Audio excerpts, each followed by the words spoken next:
इस समय online class में हम आप लोगों को संस्कृत पद्य पीयूषम का दूसरा पाठ द्वितीय पाठ वृक्षाणाम चेतनत्वम पढ़ा रहे हैं। तो ये सत्र 2020-21 में ये पाठ हटा दिया गया था क्योंकि 30% कोर्स कम कर दिया गया था, लेकिन अब ऐसी बात नहीं है, इसलिए इस बार हम इसे भी पढ़ा रहे हैं आप लोगों को।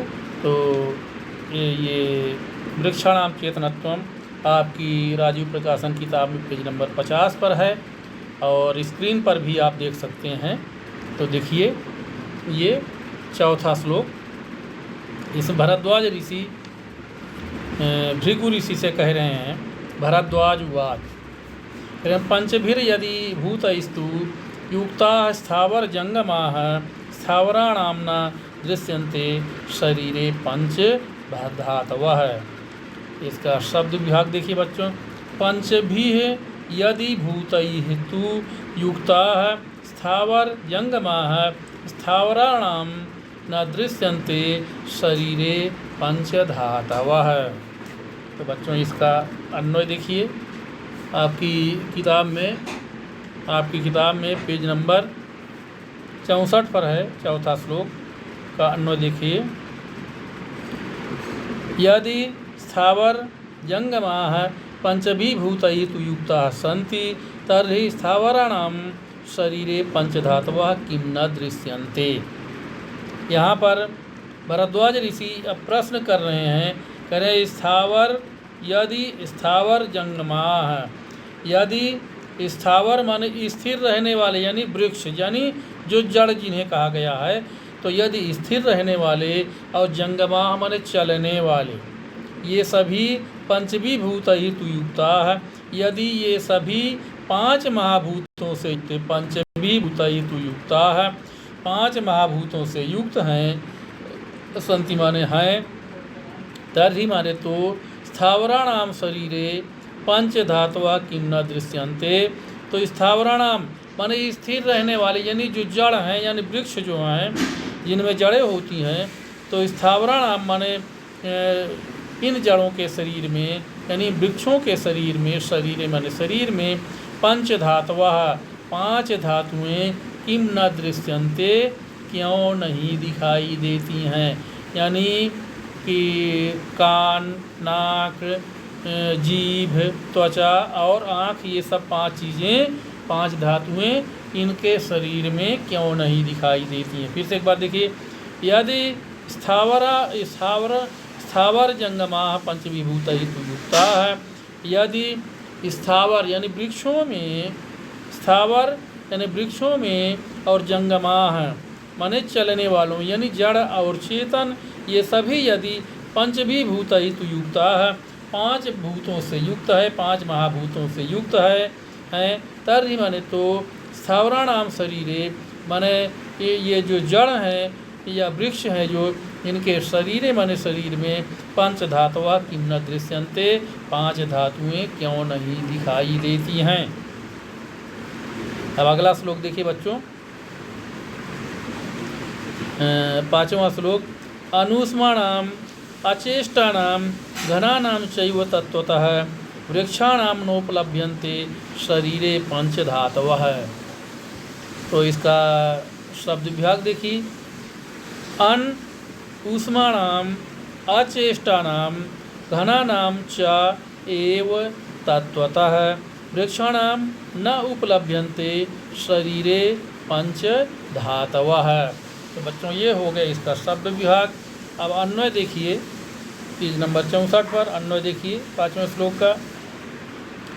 अनुष्माणाम अचेष्टानाम घनानां च वृक्षाणां शरीरे तत्वतः पंचधातवः न एव उपलभ्यन्ते। तो भरद्वाज ऋषि कहते हैं कि अनुष्माणाम माने जिनमें ऊष्मा नहीं विद्यमान होती है। कह रहे हैं इन वृक्षों में ऊष्मा नहीं रहती है। अचेष्टा नाम यानी वृक्ष जो हैं वो चेष्टा नहीं करते हैं, और घना नाम इनमें खोखलापन नहीं है, ये ठोस होते हैं। च माने वृक्षाणाम शरीरे और वृक्षों के शरीर में तत्वतः माने वास्तव में पंच धातुअः न ये उपलभ्यन्ते, पांच धातुएं नहीं उपलब्ध होती हैं या पांच धातुएं नहीं दिखाई देती हैं। एक बार फिर से देखिए, करें अनुष्माणाम, यानी इनमें ऊष्मा, इन वृक्षों में ऊष्मा नहीं रहती है। अचेष्टानाम माने ये चेष्टा नहीं करते हैं, क्रियाशीलता नहीं होती, यानी एक जगह से दूसरी जगह नहीं जा सकते हैं। घना नाम, करें घना नाम माने इनमें खोखलापन नहीं है और खोखलापन नहीं है, इसलिए वृक्षाणाम शरीरे माने वृक्षों के शरीर में तत्वतः माने वास्तव में पंच धातुअः न ये उपलभ्यन्ते, पांच धातुएं नहीं उपलब्ध होती हैं या नहीं दिखाई देती हैं। अब अगला श्लोक देखिए बच्चों, अगला श्लोक 6वां श्लोक देखिए। न शृण्वन्ति न पश्यन्ति न गन्धरससेविनः न च स्पर्शं विजानान्ति ते कथम पांच भौतिकाः। इसका शब्द विभाग देखिए बच्चों, शब्द विभाग देखिए। न शृण्वन्ति न पश्यन्ति न गंध रस सेविनः न च स्पर्शं विजानान्ति ते कथम पांच भौतिकाः। और इसका अन्वय देखिए बच्चों, अन्वय देखिए 6वें श्लोक का अन्वय पेज नंबर 64 पर, स्क्रीन पर भी देख सकते हैं। ते न शृण्वन्ति न पश्यन्ति न गन्धरससेविनः स्पर्शं न विजानन्ति तत्कथम पांच भौतिकाः। अब भरद्वाज ऋषि कहते हैं कि ते न शृण्वन्ति, वे वृक्ष न तो सुनते हैं, न माने नहीं, शृण्वन्ति माने सुनते हैं, वे वृक्ष न सुनते हैं, न पश्यन्ति यानी न देखते हैं, न गंध रस सेविनः, न गंध और रस का सेवन करते हैं, न गंध रस सेविनः माने न तो गंध और रस का सेवन करते हैं, और स्पर्शम न विजानान्ति, स्पर्श को भी नहीं जानते हैं, स्पर्शम न विजानान्ति, स्पर्श को नहीं जानते हैं, स्पर्श को भी नहीं जानते हैं। तत् माने तो, कथम पांच भौतिका, तो ये कैसे पांच भौतिक पदार्थों से बने हुए हैं। एक बार फिर से देखिए।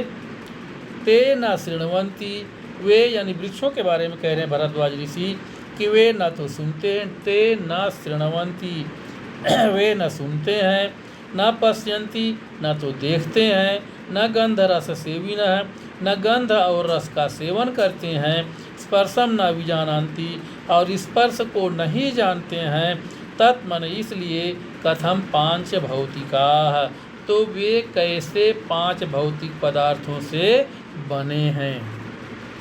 अगला श्लोक देखिए बच्चों। अद्रवत्वात् अनग्नित्वात् अभूमित्वाद् अवायुतः आकाशस्य अप्रमेयत्वात् वृक्षाणाम नास्ति भौतिकम। इसका शब्द विभाग देखिए बच्चों। अद्रवत्वात् अनग्नित्वात् अभूमित्वाद् अवायुतः आकाशस्य अप्रमेयत्वाद् वृक्षाणाम न अस्ति भौतिकम। अब इसका अन्वय देखिए बच्चों 7वें श्लोक का। वृक्षाणाम अद्रवत्वात् अनग्नित्वात् अभूमित्वात् अवायुतः आकाशस्य अप्रमेयत्वात् च वृक्षाणाम भौतिकम नास्ति। कह रहे हैं वृक्षाणाम, भरद्वाज ऋषि कह रहे हैं वृक्षाणाम यानी वृक्षों में अद्रवत्वात्, द्रव नहीं होता यानी पानी नहीं होता, अनग्नित्वात् अग्नि नहीं होती, अभूमित्वात् भूमि का गुण नहीं होता है, अवायुतः माने वायु नहीं रहती है, आकाशस्य अप्रमेयत्वात् आकाश का यानी आकाश का भी गुण इसमें नहीं है, आकाश भी ज्ञेय नहीं है, यानी आकाश का भी अप्रमेयत्वात् माने आकाश के बारे में भी इनके अंदर नहीं जाना जा सकता है। तो वृक्षाणाम भौतिकम नास्ति, इसलिए वृक्ष जो हैं वो भौतिक यानी पांच महाभूतों से मिलकर के बने हुए नहीं हैं। एक बार फिर से देखिए। वृक्षाणाम यानी वृक्षों में आद्रवत्वात् माने पानी नहीं होने के कारण या द्रव नहीं होने के कारण, अनग्नित्वात् माने अग्नि का गुण नहीं होने के कारण, अभूमित्वात् माने भूमि का गुण नहीं होने के कारण, भूमि नहीं होने के कारण, अवायुतः माने वायु नहीं होने के कारण, और आकाशस्य अप्रमेयत्वात् आकाश के जैसे खोखलापन या आकाश के बारे में भी इनके अंदर नहीं जाना जा सकता है। तो वृक्षाणाम भौतिकम नास्ति, तो वृक्ष जो हैं वो भौतिक पदार्थों से मिल करके नहीं बने हैं। इस प्रकार बच्चों आज के लिए इतना ही। उसके बाद आगे के श्लोक हम कल पढ़ाएंगे। धन्यवाद।